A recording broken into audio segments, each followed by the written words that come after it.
Steve, what's up? Yo, what up? I already left. Perfect, we're all on time, aside from Nav. It's New York City, man. This is the mecca of nightlife.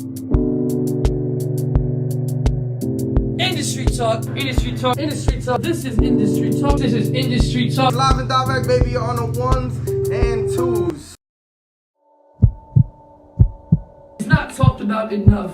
The mental psyche of a DJ traveling alone, the bottle girls, the bus boys. What specifically can you take out of nightlife that will allow you to find a job later on in life? No, industry. Yeah, but it's something to talk about. It matters, it really matters. Those people are trying to put us on more than we're trying to put each other on. Boom, that was my answer. I appreciate you guys tuning in. We'll see you guys next week. And we out. One.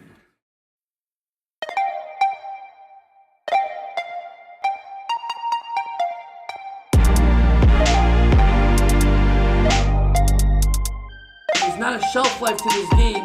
There's just the shelf life that you set for yourself. We here, man, Industry Talk with Big Ben. I'm here with the Jason Experience. We are here at Industry Talk. This is Industry Talk. It's the Kid Daytona, and I'm out here with the Jason Experience.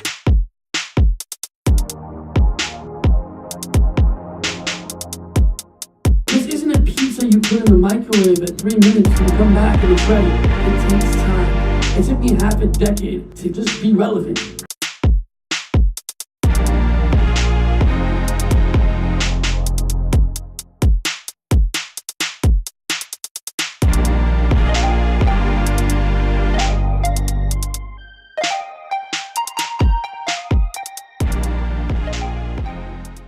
I'm back. Nah, it really does good feel to be back, man. You get the extra raspy Jason, man. You get the spring break. I just got back from a 7-day binge. But it really does good to feel to be back, man. Skin tan, hair long. Really just look like I just got back from a vacation. It was a hell of a trip. Mexico was great. Shout out to Vinny. Shout out to Rock Spring Break for flying me out. Phenomenal trip. I had a great time. I got to restart my batteries. I got to host some crazy parties out there. I tell you, man, I was in some of these clubs. They have a club out there called City. Place holds like 4,000. Remarkable. And they have like a stage there that's in the middle of the dance floor. I've never seen this before. It's like an open stage, and basically anybody can get up there and just start to dance. And throughout the night, you saw like they'll stop letting people up, and then they'll have like performances, but it's in the middle of the dance floor. So this was not where the DJ's at. The DJ has his own stage. So the whole time you're focused on one thing, and then there's a whole other thing happening in the middle. Wild to me. You can never see this in New York because we don't have the real estate for it. But when you get to travel, and when I get these DJs up here, I love to talk to them about, oh, tell me about this club there. Like when I speak to Chachi and he goes to the Grand, I'm like, hey man, tell me more about this venue. So if you're a DJ at home and you're in Boston, you're in PA, you're in Philly, and you're out there, shoot me an invite to these clubs. I'm really trying to see the inside of them. I'm really trying to get footage inside of them. I'm just obsessed with everything nightlife. So if you guys have opportunities where we can slide through and we can take footage and we can really show off your venue, we'd love to do that for you. We'd love to get involved as often as possible. That being said, welcome to the Function House, Industry Talk, Jason Experience, guest DJ Beat Breaker in the building. Make some noise for Beat Breaker in the building one time, people. My boy, now, guys, don't have fear. My boy Martin will be back. He has a gig in AC, so he had to go get a bag, and you know we support that. Our first guest on the show today, former GM of Webster Hall. He was a GM also at Riff Raff, director of nightlife for Squares. He's also currently running Electric Room. He's a musician, an actor, plays many roles from the Bronx. His favorite pitcher is John Smoltz. Jonas Borra. Yeah. I hope I got that right. I'm pretty sure I got the last name wrong, but I think I got the first name right. It's all good. What up, Jay? That's good, brother. How are you? Have a seat. Enjoy. Jonas. Welcome to the Function House, my brother. Thank you. Thank you. It's been a long time coming, man. Yeah, it's been a while since you and I have been hanging out. Yeah, I feel like I've met you at Riff Raff. Yes, correct. Which was a interesting point of your career, right? Correct. Now that we just saw Webster Hall reopen, any nostalgia there?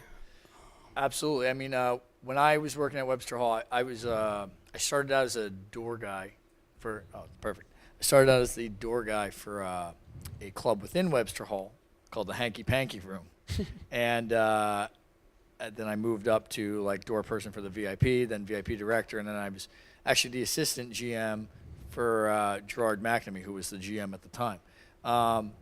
It was a kind of privately owned small family, well, relatively large family, like a lot of brothers and sisters and aunts and uncles. The Ballinger family ran it. So now it's reopening. It's kind of, under AEG Barclays Center. So it's a different kind of feel.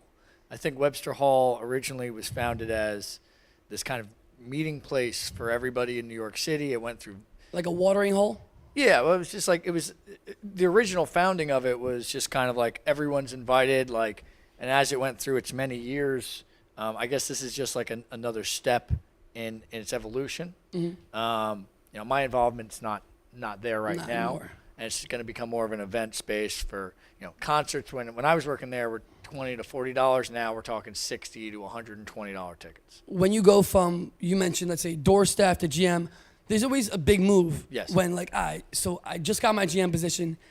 Now my first move is going to be the one thing that I've been waiting to do that's wrong with this freaking place for the past 5 years.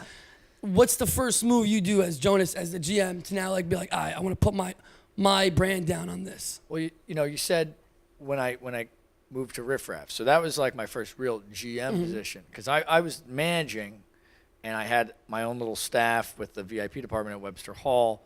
But when I came into Riff Raff as the GM, I don't think there's any one thing that you can kind of just change. It's not like if you get elected high school class president, like, we're going to change the water fountains and it's going to have Gatorade coming out. And I'm like, that's not going to work. But, when you have to kind of take a look at the operation over a general scope and then make small incremental changes. And I guess you could start with the uniforms, or the way the bottles are served, or the way presentations go, or the way your door staff interacts with the guests, or what time the opening DJ comes off and transitions into your main DJ.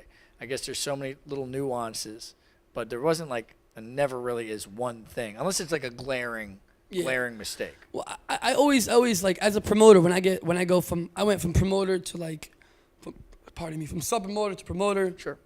To partner, and as soon as I became partner, I was like, oh, well, there's so many things I wanted to change. But I feel like in the promotional side, we don't really have that restriction from above. You know what I mean? So we can go out and make those changes. When you're a GM, you're answering directly to the owner. Correct. So your accountability is, the bar isn't hitting, the bar isn't hitting, the bar isn't hitting, the bar isn't hitting.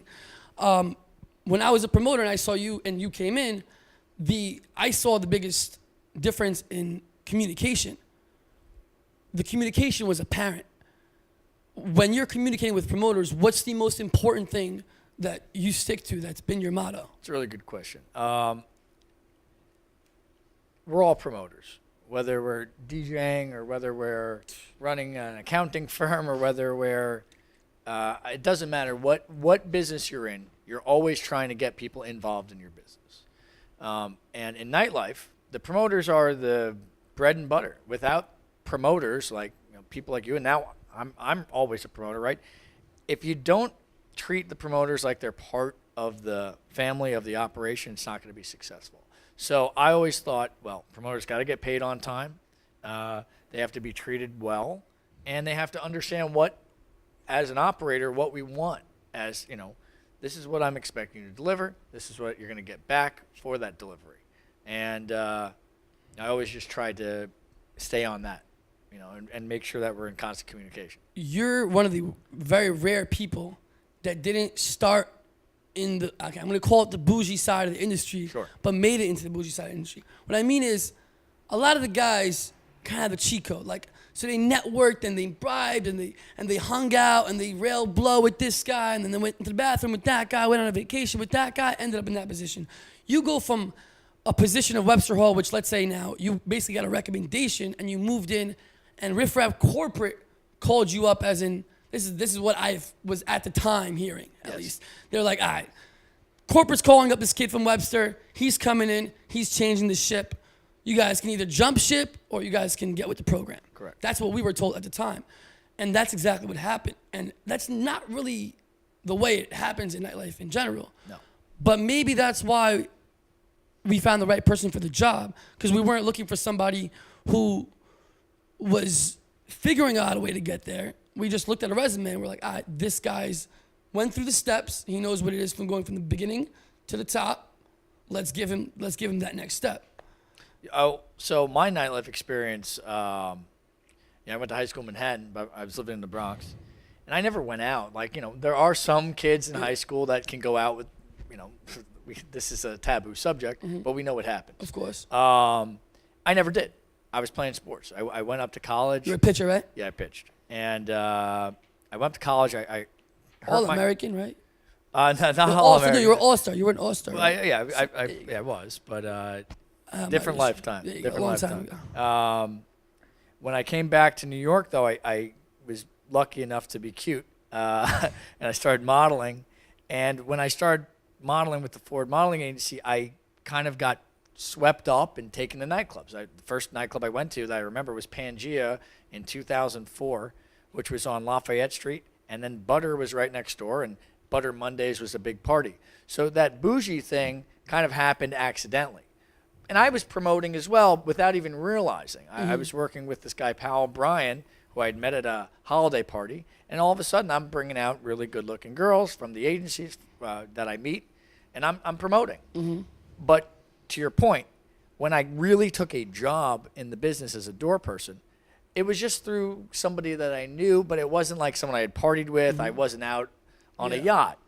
And I really started at a bottom position and worked my way up. So, yes, when I came into Riff Raffs, it was like, wow, who's this guy out of left field? Yeah. I worked at a club where, we sold bottles, but it was more for the concert experience, for a big-name DJ or something. And I wasn't curating a small venue. So I kind of learned on the fly, and a shout out to the people over at Quality Branded. Dave Cohen, who isn't there anymore, really kind of guided me through those steps to learn what I was doing. But I just knew that the most important thing was what you guys were doing with the promotion, and that was super important to curate that relationship. Do you feel like there's no so take sports for example, because you referenced sports. Let's take baseball. Sure. There's single A, double A, triple A, major leagues, right? Yeah. In industry, we don't have that. We don't have, okay, let's call this kid up from the minors. What we have is, let's call the kid up from Jersey. Let's call this kid up from Queens, Let's bring the bridge and tunnel in now. When we can't fill up on a Tuesday, let's let a little bridge and tunnel in here. Let's call up Jason. Let's use him on a Wednesday, see if we can get a little ease into that crowd, And it's kind of like, there's no placement, There's no placement in its society, I guess. Sure. And take DJs for example. There's no DJ school. No. You go to the DJ. He's some guy. He can be the most famous guy in the world. Can be the most you don't know, because there's no undergrad degree. And every kid's like, oh, I'm an international DJ. I've spun in Tokyo. He's not gonna tell you he paid to go there, and he switched 18 gigs and he used 14 buddy passes of a stewardess that he fucked. But that's not gonna be here or there. At the end of the day, the resume part is super hard to put concrete down in nightlife. Sure. So when you're hiring as a GM, what are you really looking for? It's a great question. What are your deliverables? If we're talking about a promotion, like a promoter, let's just start with that, okay? If I'm a GM at a nightlife club, like let's say it's Electric Room, okay, and I have my Thursday night party right now. Ali Khan does Friday, Saturday. I'm responsible for Thursday. Okay, so what do I want in a promoter? Well, how many people are you going to bring? How do they dress? Are they going to like the music that we're curating for the night? How much is your typical rate? And usually, we'll do a trial unless it's someone that I've seen before, right? But it's really, how do you handle yourself? Do you get drunk while you're working, or are you just making sure that you're kind of the butler for your guests to make sure that they're having a good time? Because really, that's what our job is. So that's what I'm looking for in that. In terms of DJs, DJs used to be, and this is probably pre-2009, 2008, before social media, right? Before the 2010-11 Instagram boom. DJs used to have to bring people out. DJs were promoters. Now I think DJs are more of brand names, and like you said, if I played in Tokyo and I did X, Y, and Z to kind of brand myself, I can get gigs. You don't really have to go through that whole thing of, the minor league system. Yeah. You could just kind of be like, I've got a big brand, book me. Boom, done. And I think that's a good thing because it gets more people involved and it creates more competition. But it's a bad thing because you don't really get to climb the ropes, climb the ladder. look, I'll be honest with you. I'm not a DJ. I get booked to DJ some parties because of people now that I know and because I can draw a crowd. I have some good-looking girls that want to come out. I've got some guys that want to hang out and spend some money. So I'll get booked to DJ gigs. Will I ever say I'm a DJ? No. But that's kind of how the DJ games work. Now, everyone's got their favorites. Beat Breaker, I've heard him a bunch of times. He plays at certain clubs because the people that have worked with him for a long time know him. But let's say you were a new DJ on the block, I would be less apt to book you unless you had that brand name following. And maybe, yeah, if you actually, for me personally, is Jason going to bring out a crowd with him to watch him DJ at said party? Who knows? You mentioned that the promoter takes two roles, the butler role and then the one who's actually drinking and going crazy. Correct. Now, you've watched me go from both roles. Correct. You know what I mean? Yes. What do Yeah. you prefer as a GM? I think Or there's a balance, I think. I think there's a balance. And I think a great promoter is someone that can party themselves, understand, like, I'm not going to get effed up, but I'm going to have fun. And also is going to bring in a good crowd that digs what's happening in the venue and is going to be like, hey, let me pour you guys a drink. I don't like the promoters that, and Riff Raff was that type of place. It was a kind of for zoo? better words, a zoo. It was fun. But it was controlled. It It was was. orchestrated mayhem. It was. And orchestrated guess mayhem. what? In a venue that was like the beautiful thing about it. It was orchestrated mayhem. Like literally said, in a venue like that, it's okay for the promoters to be pouring vodka. That's part of the gig. But guess what? You have to hire the promoters that are appropriate for the venue. Exactly. That might not fly at Provocateur. now that you said that, I want to go to the DJ aspect. I want to little back them up as well. Now, I think this is a really big problem with the GMs. You guys don't do your research. I've never seen a GM you guys get a flyer. You don't look up those names. A guy like, let's say, Beat Breaker, a guy like, let's say, Toro, a guy like Shortcuts. Before I got and had Great a show, basketball player, Shortcuts, by the way. phenomenal. So, I actually did an interview with his high school coach. Yeah. Shout out to Joey, man. And we'll get into that at a different time. Okay. You owe me that one-on-one. I got Denver. Okay, by the way, on the show right now, I got Denver winning the whole thing in 7. And me and Shortcuts have a bet on that. Okay. So I'm gonna see you, and this is recorded, so we'll talk about that. But back to this. So again, the GM doesn't do the research. These guys there's some guys, some heavy hitters that go into these clubs that have toured all over the world, been on 92.3, 97.1, multiple radio shows, been paid to travel the world, have hits, radio edits. Dude, these guys get paid $2-3 grand a night, and they're being treated like fucking shit in New York City because nobody takes out the time to research who they are and what they've done and what they bring to the culture. And the fact that, you know what? These kids, if they're fucking smart and they unionize and they fucking start taking bookings out of the fucking country, we're gonna lose our fucking own DJs. And we're gonna have to fucking ship in DJs from Jersey, Philly, CT. And I'm telling you, this is gonna go downhill fast because the smarter they get and the bigger these DJs get, and the more we start to neglect them, we're gonna take a hit from it. Sure. Because if this whole industry doesn't look out and be like, hey, one person can't be winning. Promoters cannot be the only ones going to Miami. The promoters cannot be the only ones getting houses. The owners can't be the only ones getting houses. This can't be like this. And it's sickening that everybody just wants to rent. How are we renting $7,000 condos in New York and not getting property? Just because we want to be next to the clubs. That's crazy. You know what I'm saying? But that's what I see in nightlife right now. I look around, that's all I see. So to my point, what the research behind the DJs, is that something I can convince you to start doing? Because you're a music guy. You love music. I do. And I think that you just hate the regular quintessential music. I don't hate it. And what's funny is that I've been writing my own stuff for a very long time. I'm actually going to release stuff this year, which is a whole nother conversation about. We're going to get into that. Sure. I think most DJs, in New York that I've booked, have a real broad musical vocabulary, and what they can play in certain clubs, the more mainstream clubs, is limited. And I've always been, as a GM, or a manager, or just someone that's throwing a party. I throw 3 hip hop parties a week now. Tonight I've got one at Bodega Negra and Select Scott Quinn, who lives in Brooklyn here.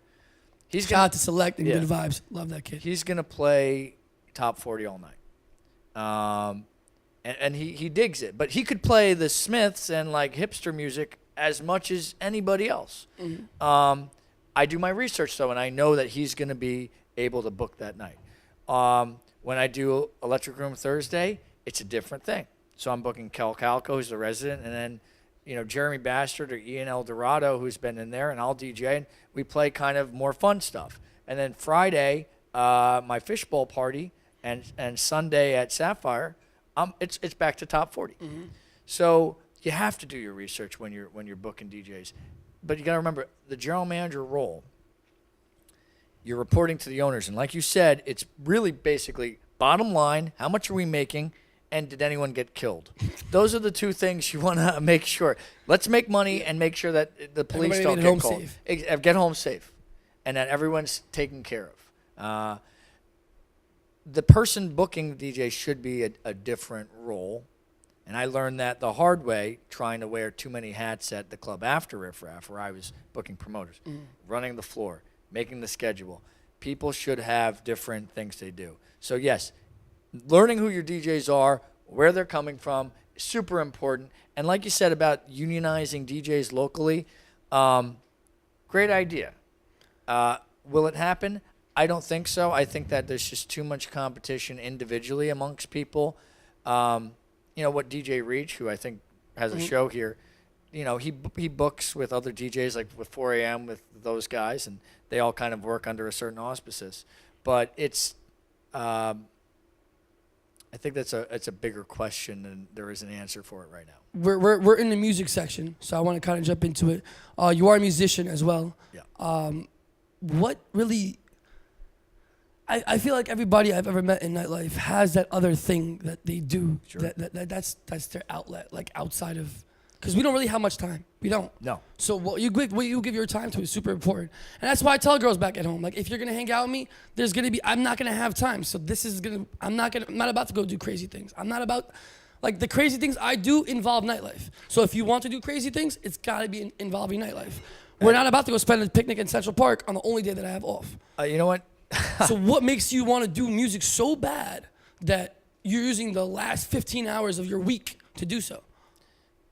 To touch on your point about not having time, when you get into nightlife and you're doing what you're doing, what I'm doing, and running parties, not just promoting, but running parties, it's not just the 3-4 hours a night that you're there. It's the text messages, it's the phone calls, it's the social media invitations. It's a full-time job. And it sucks. And people think it's just the glamour of going out and drinking. It's not. It's a big freaking deal. And it takes a lot of time, especially if you want to have a really good audience that's curated for the venue. That's why the promoters, it's such a freaking difficult gig. But in terms of why I dedicate my time to music, I had the opportunity out of high school. I went to a really great high school. My parents really blessed me with the opportunity to get a great education. They gave up their artistic dreams. My mom was an actress. My dad's a musician. He still plays, but he stopped touring. My mom stopped pursuing her gigs to make sure that I could have the opportunity. And music has always been a part of my life, whether it was musical theater, but like starting to play music like early high school. And I decided I wasn't going to become an attorney. I wasn't going to become, a doctor. I was going to have fun, but make music my priority. And it's tough because music it's not like... It's hard to monetize. It's very hard to monetize, especially now with social media. Now it's more about your brand. Mm-hmm. And if your brand gets big enough, then you can maybe monetize it somehow. Yeah. But yeah, music for me is like something that nightlife has supported. Do you think we'll ever see the flip side where live music will be reintroduced into nightlife everywhere? I tried doing that. It's very hard. Squares, the idea of Squares was to be a live music discotheque where you basically have DJs, so Beat Breaker will play for 2 hours, then curtain draws, live band for 30 minutes, and then back to Beat Breaker. Doesn't really fly, though, because bands that have recognizable songs usually only have 1 or 2 hits. Yeah. And then there's like 15, 20 minutes of people listening to music they don't want to hear. So I think that, like, the way the Box does it with their performances, that's very expensive, but those guys have the money to do that, and that's live music. Mm-hmm. That's just an entertainment piece. That is easier. I think live music involved in nightlife, unless it's like a band or like when you go to Red Rabbit now and you see a hip-hop artist, they're performing 1 or 2 tracks. Yeah. it's still very expensive to get someone that's a brand name, a household name that is going to be easier for promoters to draw to or for people to buy tickets or buy tables to go see. I think on the scale I tried to do it, it won't happen. But I think it would be cool if someone had just the exponential cash to just be like, I could pay for 25 grand for that hot new band to come in and play for 10 minutes. I just don't think that it's easy to do that with rents and costs being so high to run a nightclub now. Finally, what status do you think New York City nightlife is in? I think it's in a what we just said about how expensive it is. It's in a tough place. Hotels and hotel nightlife is what's dominating the scene, because if you're in a club in a hotel, you're not paying the same rent as if you and I went to Leroy Street downtown and we're like, oh, we're going to take the lease on this. It's 35 grand a month for a 1,200 square foot space. And then we have to pay for the insurance. We have to pay for X, Y, and Z. Hotel will offset your cost. But hotels are also under mandates that they can't do certain kinds of clubs. So it makes it really tough to do anything new and exciting. That's why you see private investment out here in Brooklyn with the House of Yes, with the Brooklyn Mirage. Those guys own their real estate, so they can kind of do their things, as opposed to Output, which is closed because they didn't own their real estate. So I think that the cool, new, exciting stuff in Manhattan can only happen if there's a multi-millionaire, if not billionaire, that just says, I don't really care about making money.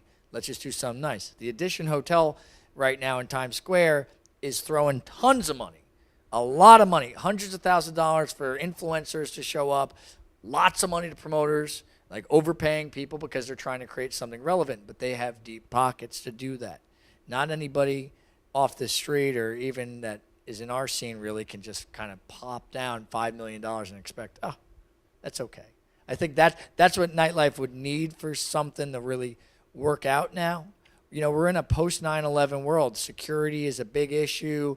Everyone's getting their IDs scanned. Everyone's getting, they're scanning for weapons at the door. Everything. So it's really tough to kind of have that fun, uninhibited nightlife in a time right now. And I think that until something really changes, we're going to kind of be in this pretty stale environment.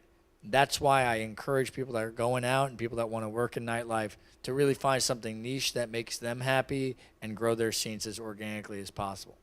I like that. I really do like the point you made about the hotels. Please tell them where to find you at, what you have coming up next, social media, all that good stuff back at home. Sure. So that it can, that camera. Okay. Close up. At Young Borra is the Instagram, youngborra.com. I'm going to be putting my music out in the next few months. I'm going to do a big listening party and then do it live.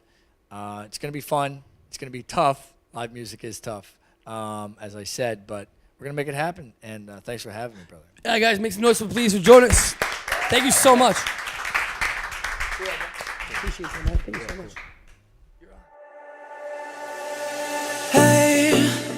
Don't write yourself off. I'm in New York City right now. I'm on the way to meet with Rick Wonder, a good friend of mine. I'm going to meet his friend, D-Star. Just try your best. Try everything. What's your favorite order here? I'm a pork fan. Carne asada, quesadilla, which is also nice. All day.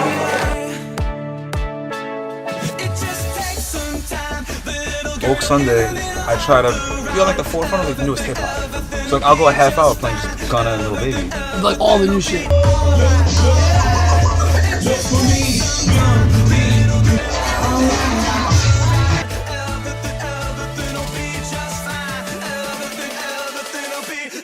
We're gonna do a part 2. We're going to do a part 2.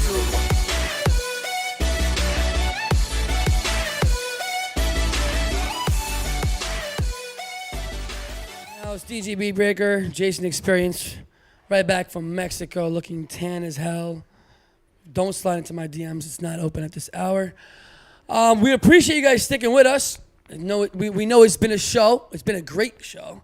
Our next guest has also been all over the world. I feel like everybody's traveled way more than me. It's really unfair, honestly, being a promoter. This being said, he's traveled all over the world. He signed to 4 a.m., which, as you know, is my extended family. Shout out to Madison, Chachi, and my whole 4 a.m. gang. Stefen Gold. What's going on? How are you? What's going on? Long time coming. Honestly, man. All right, so I'm in the office. I was doing the 4 a.m.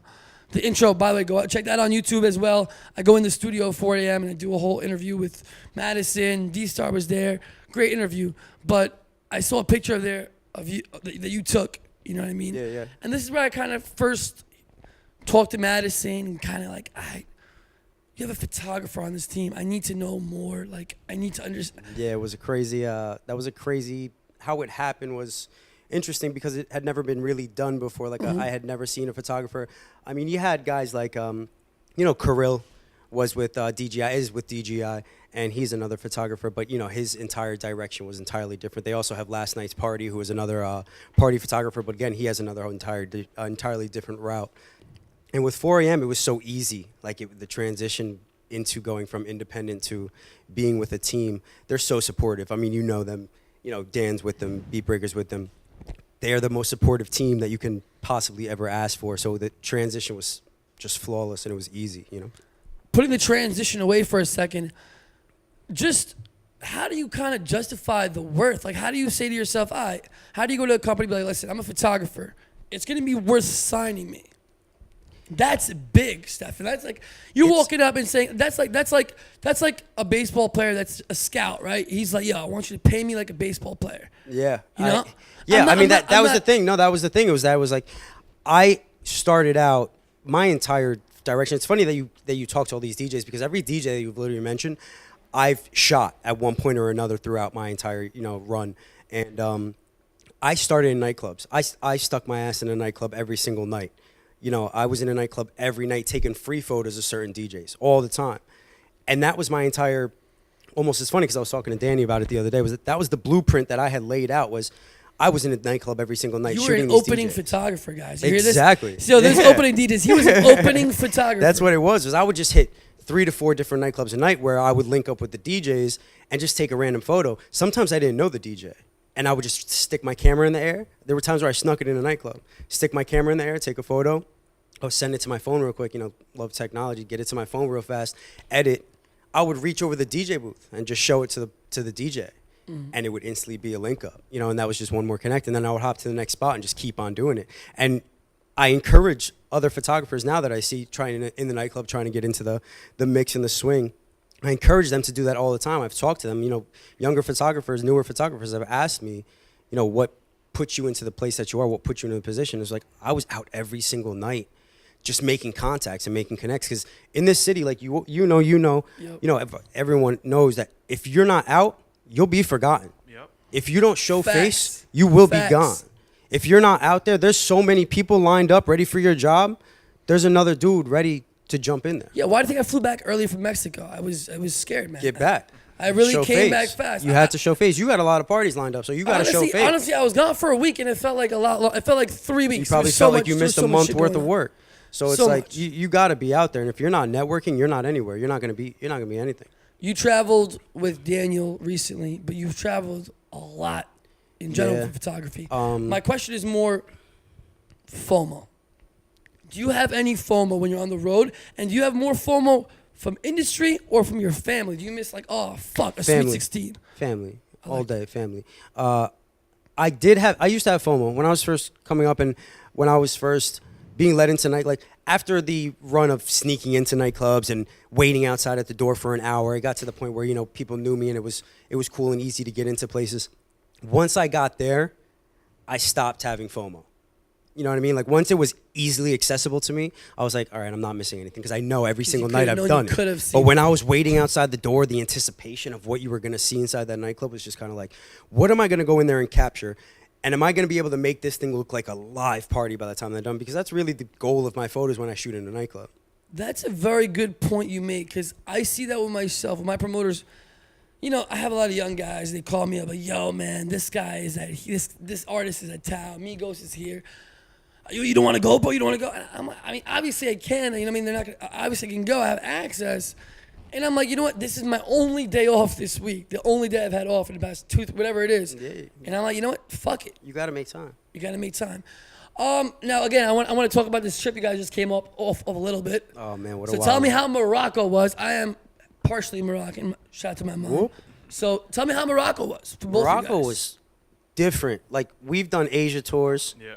We've been across America. Mm-hmm. Asia was our home for a while. Like, You going back, correct? Yeah, we're going back next month. But Asia was our home for a while, and it was just kind of like we did something totally off the books. This was also an interesting trip because we had gone from Morocco to Switzerland, and the two are just so totally different that it was interesting to see him, like, to think in my mind, like, you're gonna go from two totally different scenes within less than a week. And it's dope to see, like, if you hit my Instagram or social media, it's dope to see the transition of what you went from to what you're now in. And that's really the goal also when I travel, is to provide others with an image that they might not ever see, or, you know, that I wish that they can see. That was one of the best times of my life, and I'm glad I had him to actually capture you looked stuff happy. You on a looked super camel, happy. in the desert. We Like, rode, if I didn't have him, I'll tell you, I this wouldn't be dude, taking any he pictures. doesn't drive. Same. And we were out there on ATVs, and I was like, yo, this dude, that he doesn't was- even He almost drive. died. He doesn't even drive. Like, Boy, I'm you're on scared of him on vacation, his I turned the ATV. corner. I almost fell. Yo, I'm not lying. That was one of the most amazing Yeah. rides, because we just went through these deserts. We got to experience certain little villages and stuff like that. And I would check back every once in a while, check on him. And dude, he was killing it. And we were just having a great time. And that was one of the best things about that trip. That Morocco was different. We weren't in like a city where it was like massive skyscrapers. You're in the middle of Tokyo surrounded by a million people. It wasn't like that. It was just a totally different Very vibe. It was beautiful. religious city. A lot of culture. It was beautiful. culture. Yeah. You talked about going from different scene to scene. We like to go into to projects with a concept, you know? And a lot of guys don't understand it. They're like, oh, these guys are just shooting nightclubs. I strongly believe that photographers on your level, guys like Basel, a guy like you who really has done it for a long time, who's worked with Justin Bieber, Travis Scott, the list goes on and on, Viceland, etc. You know, you have all that under your belt. When you go and let's say you're doing a beat breaker in Morocco with a live circus and there's fire and shit going, forget about the editing. Obviously, the editing is going to be different. The regular person can tell you that. But tell the people how you're coming in now with a whole different idea of shooting, like a different way. Funny, because on the way to Morocco, that club was one of the wildest clubs I've ever been to in my life. Told me. That place, it takes everything that a nightclub is supposed to be, injects it with steroids, and then beefs it up even more beyond that. It's wild. When you walk in, you have no idea what you're going to capture. I don't know my angles. I've never been here. You know, we did a walkthrough the night before, but you still don't know who's going to be where, who's going to be doing what.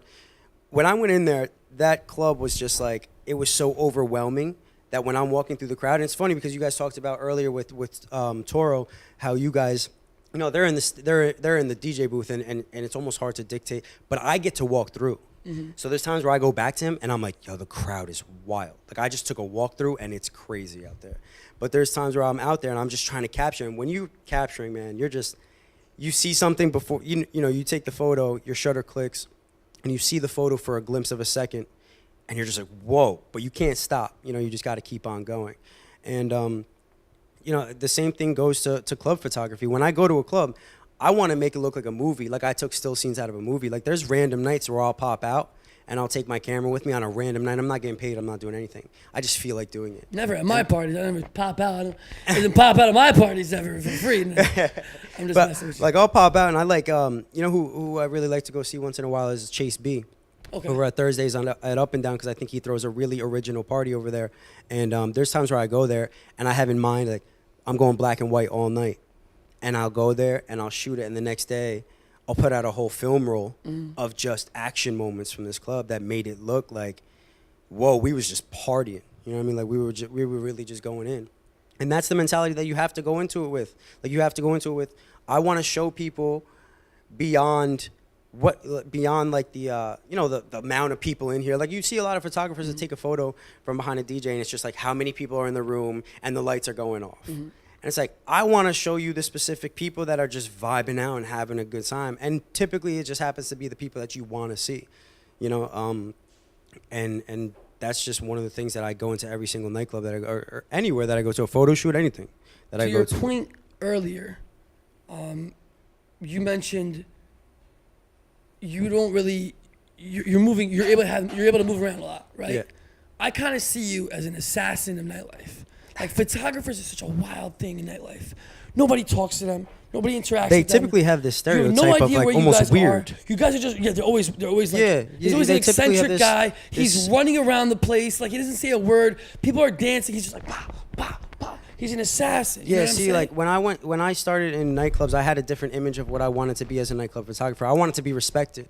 I didn't just want to be paid and ask for photos. I wanted to be looked at as an artist. And that was one thing when I sat down with 4am was I told them I don't want to be just a photographer. I want to be another artist on this label. I want to do my own things. I want to do things where I'm not working with DJs and I'm not working with other artists. I am my own individual artist. And 4am gave me that leeway. They gave me that open door. And they said to me, you know, what is it that you need? Tell me what you need, and we'll make sure that you have it. And that's how I went into every single nightclub, was like, I don't want to be looked at as just a photographer that's running around taking pictures in the crowd.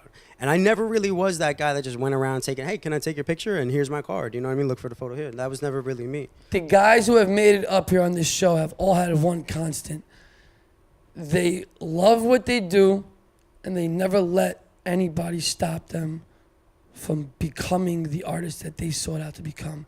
And I want to say that wholeheartedly. I really, really brought the people up here that I thought didn't only have talent, but stood behind their talent when people told them that they were not going to be able to display that talent because maybe they're a little bit too chubby to get into Up and Down.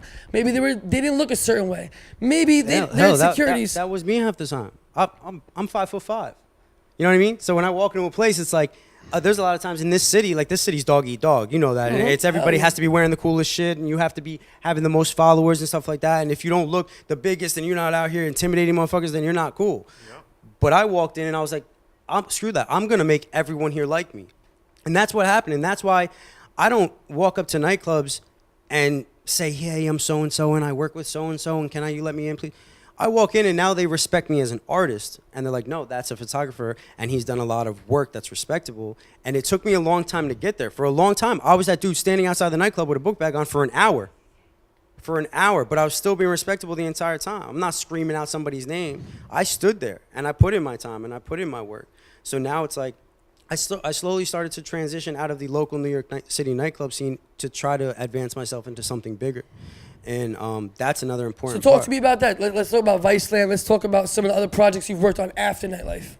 Well, Nightlife brought me like, consequently, Justin Bieber, you know, that happened. Talk to me a little about the Justin Bieber thing, because I saw it on my notes a little bit. I didn't really get to see a little bit more. Talk to me about this Justin Bieber thing. It was a wild ride, you know. He spilled the drink on me. That's really Bastard. Yeah, he spilled a whole drink on me. But he was so apologetic about it, and he had asked me what I was doing in the nightclub. His Purpose album had just came out. We were in Up and Down, and he had jumped over into the DJ booth, not realizing he spilled that drink on me, and was so apologetic about it. Asked me what I was doing there. I told him I was a photographer here in the city, and he asked me if I had my camera on me, and I said, yeah. He's like, no one knows I'm coming. I did a pop-up. He popped up at Up and Down to perform his album. And he said, you know, I'm sorry for spilling the drink on you. He tried to make amends with that. And then he was like, let me just tell my security team that you're good to shoot the whole night. And I was like, yeah, let's do that. So we went from doing it at Up and Down to doing it at One Oak. And then it turned into more where I started getting passes to shoot his concerts and to shoot him backstage and to shoot him, all different places. And then that turned into, once that ended, that just opened another 1,000 doors because, that's the way the game is, you get one name under your belt and then all of a sudden 1,000 doors open. So that just opened other doors. Not to cut you off, but to go back to what Toro said earlier, whoever's still tuned in, it's really about waiting your time. You see, it's not that the man was talented. You could be the most talented person in the world in New York City, but there's so much talent out there that you're gonna get your time when it's your time. And again, I have rappers that come out, right, and they have a hit single, and this guy's, where the fuck this guy come from? This guy's been rapping for 8 years. Yeah, years. He's been putting in his work. Finally, somebody heard him and he popped off. Yeah, that's what You've solidified your art before Justin Bieber spilled a drink on you. That just happened to and be the fact that you waited outside that door for so long. Yeah, gave I you did. entrance. And that night I did. I did wait outside. I remember that night and you were specifically. behind the DJ booth because of all the love you showed to the DJ Yes, beforehand. 100%. And they respected you and they put you behind that DJ booth. Yep. So you weren't there by accident. And you didn't get everything that happened after that by accident. No, that was It's earned. just about waiting your time and putting in your work. That was earned. And there was something that a lot of the shows that I got, my manager at the time would say to me, it was, before every single thing that I did was, you better kill it. You better crush it. Whatever it is. Like if you're gonna do this, you better crush it. So you're just, that pressure goes away once you get into your element. You know from DJing a big stage. Once you hit that stage, you're doing your thing. That rush goes away. Like not goes away, but your nervousness just drops. How long into the set? Like I start promoting until my first client doesn't come to the door. I'm like, when's this guy coming? When's my owner gonna stop? You know what I mean? When does that butterfly effect go away? Like 4 or 5 songs. That's it, and then boom. When you see the crowd reacting and everyone's having fun, then you know you're doing a good job. That's also when you know this is for you. You know what I'm saying? Yeah. Like when that goes away, all right, this is my stage. Yeah. This is where I'm supposed to be. So like when you're in the middle of shooting, same thing goes. It's so funny how they line up is almost like DJing and photography and a lot of other creative industries is like there's ups, downs, there's high points, there's low points, there's struggles and there's success. And then you have to find a way to keep that momentum going behind you. And it's not the easiest thing to do. It's not even easy to keep like when you're in New York, it almost gets discouraging after a while to keep going out and trying to shoot the same things over and over, even with landscapes. Like if you go to my Instagram, I love landscape photography. It just happens that doesn't pay you like people pay you, obviously. So, but even with all that, it's just kind of like you have to keep your momentum going, and if you don't, you're in trouble. Not to interrupt, but Never interrupted, Daniel. His street photos are on another level. Well, I've seen the ones of you, and he makes you look very, very good. Another level. He makes you look very, very good. I'll give him that. And you worked also with J. Cole, correct? J. Cole Big was fan of J. Cole. Yeah, that was dope. We did his homecoming concert at Madison Square Garden. We also did his years ago. We did the NBA All-Star Weekend at One Oak. Was the Rock Nation project. That was I remember that. And that was one of my biggest gigs for me because there were so many important people. You had DJ Jusky, you had DJ Camilo, you had Virgil Abloh, and then you had J. Cole, and you had a couple other Rock Nation artists in the building. And that was like a time where I was just amongst people that were just so out of my element, but it made it a challenge for me, and I was always for the challenge. And I ended up doing well with that and linking up with Virgil Abloh in Tokyo, actually, shortly after that. When I actually was with Clutch in Tokyo, you guys had Clutch on here. You guys always talk about this Asia tours, and DJs come on the show. It's the love they show, man. The love they show is crazy. Asia. Okay, I hate Asian food. Let me see what. So my dad. Asian food. Okay, let me finish. Hold on. Okay, he's got half Moroccan in him, man. It's half Moroccan. Damn. What you mean? There's no curry in Asia. Before you guys all boo me on my own show. Before you guys all boo me on my own show and take it out of context. Growing up, my dad used to go on business trips to Asia for like 2-3 months. Okay, and he used to come back. And That's what it is. That's what it is, B. Daddy. It is. No, I was like 12, and this guy would come, like 13, and he would come back and play like Asian music, Asian opera, every day. And then he would tell me about the food, and it just sounded so disgusting. And then my sister begged him for months. My sister begged him to go, and for a year. And then he was like, you know what? Fuck it, I'll take you. You want to go? I'll go. So my sister goes to Asia at the age of 17. She comes back. And she was disgusted. She's like, the food is disgusting. It smells. I can't deal with it. I'm never going back. I'll tell you, that's funny because I'm a picky eater. So like when we go, I'm the dude ordering the plain dishes, and he's the dude really going. Okay, so why do you love it so much? It's the culture, the love that they show in the culture, and the appreciation that you have to have for a culture like that. You know, places in Asia, they go back thousands of years, and it's kind of like the culture that has lasted. Like New York City, we've lost a lot of culture over time. Like we go through transitions of cultures here in America, period. Like where one thing's cool, the next thing's cool. Out there, their traditions and their cultures go back so far, and they're so strong to this day that you have to really appreciate the shit out of it. And like I said, the love that when we go, instantly, the love that they show New York is wild. And I do believe maybe as I mature, I might appreciate the Asian culture, the whole country. For me to fly to a continent where I don't really appreciate the food. I don't really appreciate. I'm not a DJ, you know what I mean? So Yeah. I don't see it. And you know, I see Anthony here shaking his head, and you can shake your head all you want. Well, Vitali was a big guy out there. I know.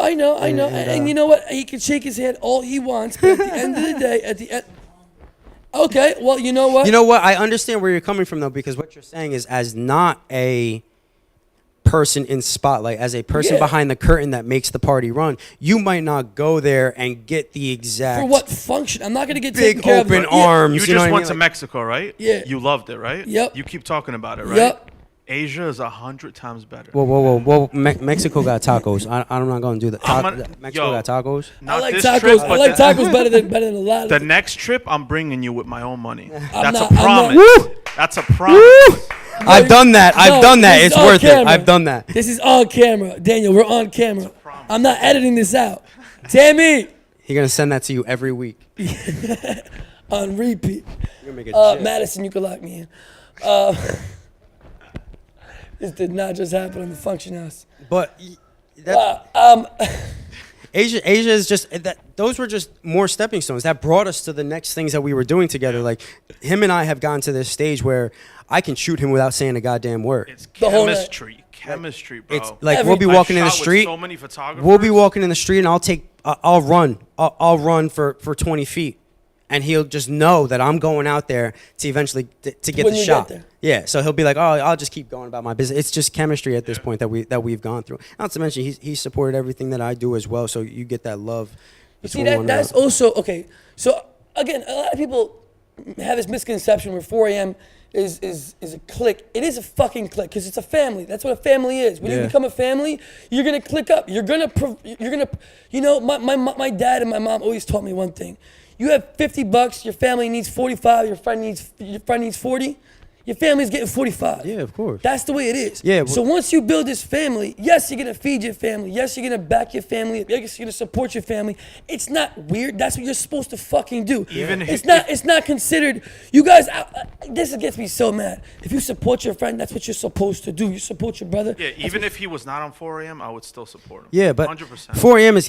But that's the 4 a.m. extension. 4 a.m. That's it. That is the extension. But 4 a.m. You're right. 4 a.m. keep a small roster, and they keep a small Which is roster the on best part purpose. about it. They do it on purpose. That's the They best do it so part. that they can attend to they can attend to each one of their artists individually. It's like walking into And not it's like neglect walking their into artists. it's like going to a small college compared to a big college. You go into that room, you're not going to get that love from that professor. You're not going to get that extra time. But you go into a smaller college and you're going to get that one-on-one time with that professor. You know what I mean? Yep. With Chachi and Madison being the professors. You know, Yep. and they're running such an operation where it's like every single time I send a text, I get a reply. There is no curving. Which happens with every single other person outside of 4 a.m. Chachi DM'd me this morning, and you know he got verified. I was surprised. Like he still DMs me, man. Like he deserves it. Yeah, shout He out to- deserves all that. Shout you know out what I to mean? Scott, man. He I love deserves Scott. it all. He We put were it in his talking earlier work. today. And again, Scott too. Scott is another guy that I can text about Anything, and he'll respond. Yeah, I text him as well. You know what I mean? Like if my foot hurts, I could text him. You know what I mean? Like I can text him for anything, and he's right there and he's accessible. And again, if there's something I want to do career-wise, he's the first one to say, "What do we need to set it up? What do you need? Tell me what you need, and I'll get you it. You know, tell me what it is." He invested in me, and that's something that you have to just loyalty. When someone invests in you got to give them almost instant loyalty, man. Like they're putting it up for you. So when he invested in me and Madison invested in me, it's just kind of like you have to give that back. If you don't give that loyalty back, they're gonna see that. And I love that about them, is that the genuineness and the realness and the outside of the New York City typical culture that you find is what you're gonna find at 4 a.m. Which is super rare in New York City nightlife and in life in general. We do have to wrap this up. I do want you to tell them where to find you at. What's the next big thing you got coming up? Yeah, you can find me at Stefen Gold on all social media platforms. Beat Breaker and I have another tour coming up throughout Asia. I'm also working on putting together another little art show here in New York City right at home. Something that's going to be dope. A lot of DJs owe me favors, so I don't hear nothing from these DJs. Well, now, you got me now, too. We got Whatever the you function house, right here, so we could set something up in here. Like I said, we got more things coming out. Viceland and all that stuff was not the end, and it's gonna continue. It's gonna continue to grow. For sure. Stefen Gold, you guys. Danny, let me get some music.